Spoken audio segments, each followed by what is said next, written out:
Hey guys, let's talk about a product that you should really try to avoid using. It's called 2-butoxyethanol. And basically what it is an emulsifier. When water and oil don't mix, when you add an emulsifier, they mix and stay consistent. So the problem with this is it's no longer needed, but it's still added in products. So try to make sure that you can eliminate the use or at least reduce the use of this product. Breathing in high levels of vapors can cause long-term damage to the liver, kidneys, blood cells.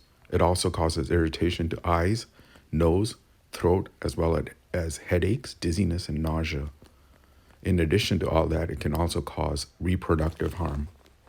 Move over to Magic Wand Company's food-based products and avoid the risk of butyl on your long-term health. Come check us out at magicwandcompany.com.